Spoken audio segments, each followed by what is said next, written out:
Hello everyone, welcome to వినీ లాక్స్. So ఫైనల్గా అయితే హైదరాబాద్లో చెక్ ఇన్ ఇమిగ్రేషన్ కంప్లీట్ చేసుకుని మన బోర్డింగ్ గేట్కి అయితే వచ్చేసాం. అక్కడ కనిపిస్తున్న లుఫ్తాన్జా ఫ్లైటే మనల్ని ఇప్పుడు జర్మనీకి తీసుకెళ్ళబోతుంది. So let's go to Germany.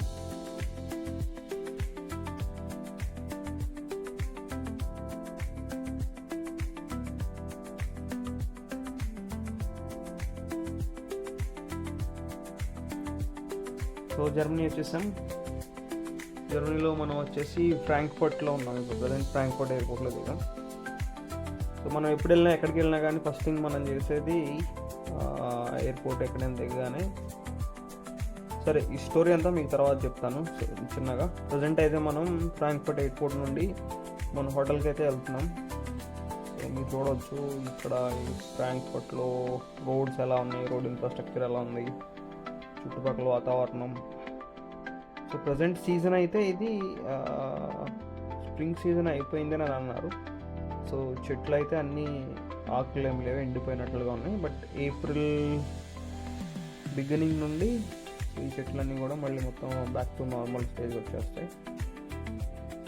So మీరైతే చూస్తూ ఉండండి, నేనైతే స్టోరీ చెప్తాను మీకు. సో ఫ్రాంక్ఫర్ట్ ఎయిర్పోర్ట్లో దిగిన తర్వాత మనం ఫస్ట్ థింగ్ సిమ్ కొనాలి. సిమ్ కార్డ్ కొనడానికి అయితే almost half an hour time లోపల స్పెండ్ చేసాం. సిమ్ కార్డులు అమ్మే షాప్ ఎక్కడ దొరకలేదు. ఒక శాంసంగ్ మొబైల్ స్టోర్ ఉంది, కానీ ఇనీషియల్గా మనం చూసాం దాన్ని, బట్ దాంట్లో సిమ్ కార్డ్ అమ్మర్లే అన్నట్లు దాని దగ్గరికి వెళ్ళలేదు. ఒక అరగంట తిరిగి వచ్చిన తర్వాత చివరికి మళ్ళీ అదే స్టోర్లోకి వెళ్ళి ఒక సిమ్ కార్డ్ కొనుక్కున్నాం. సిమ్ కార్డ్ కొనుక్కొని ఇన్స్టాల్ చేసుకొని ఊబర్లో క్యాబ్ బుక్ చేసేసాను. క్యాబ్ బుక్ చేస్తే అది +1లో ఉన్న ఊబర్ పికప్ పాయింట్లో మనకి ఊబర్ పికప్ పాయింట్, మనం ఉందేమో -1లో.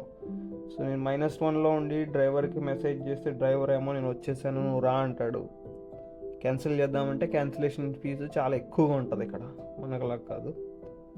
సో చివరికి డ్రైవరే పాపం గైడ్ చేశాడు ఎలా రావాలి ఏంటి అనేది. ఫైనల్గా అయితే ఒక 1 అవర్ కుస్తీ పడిన తర్వాత చివరి క్యాబ్ అయితే ఎక్కాము. సో క్యాబ్ డ్రైవర్ వచ్చేసి ఇథియోపియా డ్రైవరు. సో మంచిగా కోఆపరేట్ చేశాడు, మనకి హడావుడి చేయకుండా చేసి స్మూత్గా అయితే తీసుకొచ్చాడు. మంచి బెంజ్ కారు. ఇక్కడ క్యాబ్లన్నీ కూడా మనకులాగా కాదు, క్యాబ్లన్నీ కూడా మస్తు హై ఎండ్ కార్లు, బెంజ్ కార్లు అన్నీ మ్యాక్స్. మెర్సిడీస్ అయితే ఇంకా భయంకరంగా అసలుకి, మెర్సిడీస్లు, బిఎండబ్ల్యూలు, ఇవన్నీ అన్నీ టాప్ ఎండ్ కార్లు, హై ఎండ్ కార్లే. కానీ నార్మల్ కార్లు చాలా వెరీ రేర్ ఇక్కడ జర్మనీలో. అండ్ ఇక్కడ మనం చూస్తే చాలా ancient buildings, cathedrals, churches 1940s, 1950s, 1500s, not even 1500s, 1400sలో కన్స్ట్రక్ట్ చేసిన బిల్డింగ్లు అంటాయి ఇవన్నీ. సో ఫస్ట్ టైం కాబట్టి ఈ ఏరియాలో చాలా మంచిగా అనిపించింది. అంటే ఇప్పుడు మనం చూస్తున్న మన ముందున్న బ్రిడ్జ్ వచ్చేసరికి, ఈ బ్రిడ్జ్ వచ్చేసి మెయిన్ రివర్ పైన ఉంది. సో ఫ్రాంక్ఫర్ట్ సిటీ మధ్యలో నుంచి ఒక రివర్ వెళ్తూ ఉంటుంది, అది మెయిన్ రివర్.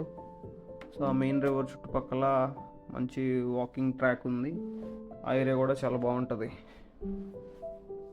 సో ప్రస్తుతానికైతే మన డ్రైవర్ చిన్నగా తీసుకెళ్తున్నాడు. ఇది మెయిన్ రివర్ పక్కన ఒక ఎండ్లో మనం ఉన్నాం.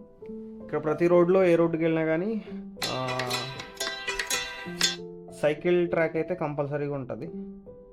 సైకిల్ ట్రాక్ ఇదర్ అది రోడ్లో పార్ట్ అయి ఉంటుంది, లేదు అని అంటే కనుక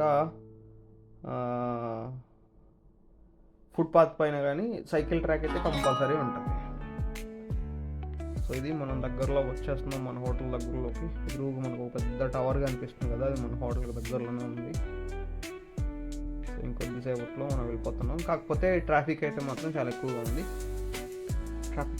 ట్రాఫిక్ సిగ్నల్స్ కూడా చాలా ఉన్నాయి. లైక్ 1 కిలోమీటర్కి దగ్గర 2 నుంచి 3 ట్రాఫిక్ సిగ్నల్స్ ఉన్నాయి.